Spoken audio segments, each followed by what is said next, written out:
Halo, assalamualaikum warahmatullahi wabarakatuh. Kembali lagi bersama saya, Siti Fatimah.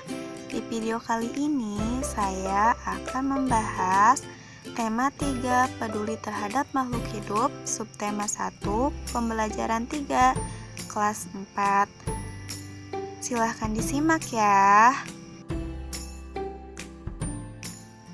Apa saja bagian-bagian tumbuhan? Apakah semua tumbuhan memiliki bagian-bagian yang sama? Mama bagian tumbuhan. Tumbuhan terdiri dari beberapa bagian ya. Ada bunga, kemudian ada daun, ada buah, ada akar, dan juga ada batang. Tumbuhan dapat menghasilkan oksigen sehingga udara menjadi segar. Tumbuhan terdiri atas akar, batang, daun, bunga, buah, dan biji. Yang pertama, akar. Akar adalah bagian tumbuhan yang biasanya berada di dalam tanah. Untuk beberapa tumbuhan, akar terdapat di atas tanah, bahkan menggantung. Akar berfungsi untuk menyerap air dan menyerap bahan makanan dari tanah. Akar juga membuat tumbuhan berdiri kuat. Jika tidak memiliki akar, tumbuhan mudah dicabut, mudah roboh ketika tertiup angin, atau hanyut terbawa air ketika turun hujan. Pada beberapa tumbuhan, akar berfungsi untuk menyimpan cadangan makanan. Makanan cadangan itu disebut umbi akar, misalnya singkong dan wortel. Akar dibedakan menjadi dua, yaitu akar serabut dan akar tunggang. 1. Akar serabut. Bentuk akar serabut yaitu kecil-kecil, halus, dan jumlahnya banyak. Akar serabut tidak memiliki akar utama. Ukuran akar ini dari pangkal hingga ujung sama. Tumbuhan berbiji berkeping satu memiliki akar serabut. Tumbuhan berbiji berkeping satu disebut monokotil. Contoh tumbuhan berakar serabut adalah kelapa, jagung, bawang, salak, dan padi. Yang kedua, akar tunggang. Akar tunggang memiliki akar utama yang bercabang-cabang membentuk akar. Pada umumnya, tumbuhan berkeping dua mempunyai akar tunggang. Tumbuhan berbiji berkeping dua disebut dikotil. Akar itu tumbuh dari biji yang sedang berkecambah, kemudian memanjang, membesar, dan bercabang-cabang. Contoh tumbuhan yang berakar tunggang adalah apel, jeruk, mangga. Selain akar yang tumbuh di dalam tanah, ada tanaman yang memiliki akar yang tumbuh di atas permukaan tanah. Kira-kira tanaman apa ya? Coba tebak, ini tanaman apa? Ya, benar. Ini adalah pohon beringin. Nomor 2, batang. Batang merupakan bagian tumbuhan yang ada di atas tanah. Batang berfungsi sebagai tempat tumbuhnya daun, bunga, dan buah. Batang juga berfungsi mengedarkan air dan mineral yang diserap akar.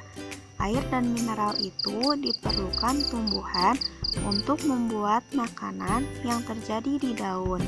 Makanan yang dihasilkan dari proses itu diedarkan ke seluruh bagian tumbuhan melalui batang. Nomor 3, daun. Daun merupakan tempat berlangsungnya fotosintesis.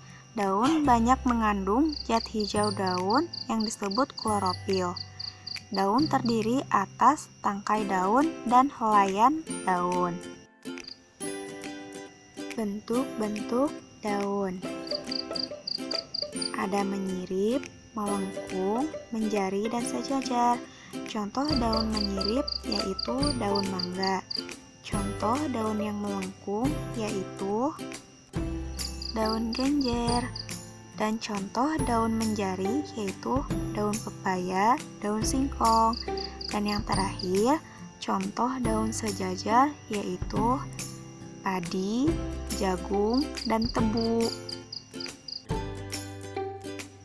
Nomor 4. Bunga. Bunga merupakan bagian tumbuhan yang berfungsi sebagai alat perkembangbiakan tumbuhan berbiji. Bunga disebut bunga sempurna apabila memiliki benang sari dan putik secara bersama-sama dalam satu organ. Suatu bunga dikatakan sebagai bunga lengkap apabila memiliki semua bagian utama bunga. 4 bagian utama bunga dari luar ke dalam adalah kelopak bunga, mahkota bunga, benang sari, dan putik. Bagian-bagian bunga. Yang pertama, mahkota bunga. Yang kedua, kepala sari. Yang nomor 3, benang sari. Nomor 4, kepala putik. Nomor 5, tangkai putik. Nomor 6, bakal biji. Nomor 7, tangkai bunga. Nomor 8, dasar bunga. Nomor 9, kelopak bunga. Nomor 5, buah. Buah merupakan bagian tumbuhan yang berfungsi melindungi biji dan cadangan makanan untuk biji ketika kecambah. Buah terdiri atas beberapa bagian, yaitu tangkai buah, kulit buah, daging buah, dan biji. A. Tangkai buah. Tangkai buah berguna untuk tempat melekat dan bergantung pada ranting atau dahan. B. Kulit buah. Kulit buah merupakan lapisan paling luar yang berfungsi melindungi buah. C. Daging buah. Daging buah adalah bagian buah yang biasanya dapat dimakan. Fungsi buah antara lain melindungi biji, menyimpan cadangan makanan, dan membantu pemencaran atau penyebaran tumbuhan. Nomor 6. Biji. Biji merupakan hasil dari pembuahan yang terjadi sebagai akibat penyerbukan serbuk sari dan sel telur pada putik. Jika ditanam, biji akan tumbuh menjadi tanaman baru. Biji memiliki keping, ada biji berkeping 1 dan ada biji berkeping 2. Contoh tumbuhan yang dimanfaatkan bunganya adalah tanaman hias. Jika dirawat dengan baik, tanaman hias akan tumbuh subur dan bunganya akan tampak indah beraneka warna. Ada beberapa jenis bunga yang menghasilkan bau harum sehingga membuat udara di lingkungan rumah menjadi segar. Cara merawat tanaman hias antara lain dengan menyiraminya setiap hari dan memberikan pupuk secara teratur. Kewajiban kita sebagai makhluk hidup terhadap tanaman yang ada di sekitar yaitu merawat dan memelihara tanaman dengan baik. Manfaat tanaman bunga yaitu membuat lingkungan menjadi lebih indah untuk dilihat. Bunga yang menghasilkan bau harum dimanfaatkan untuk menghias ruangan, supaya ruangan tersebut wangi aroma bunga. Klorofil. Fungsi klorofil bagi kehidupan yaitu untuk kesehatan, karena klorofil mengandung banyak senyawa alami yang bisa membantu mencegah berbagai jenis penyakit. Fotosintesis merupakan proses pembentukan zat makanan atau energi, yaitu glukosa.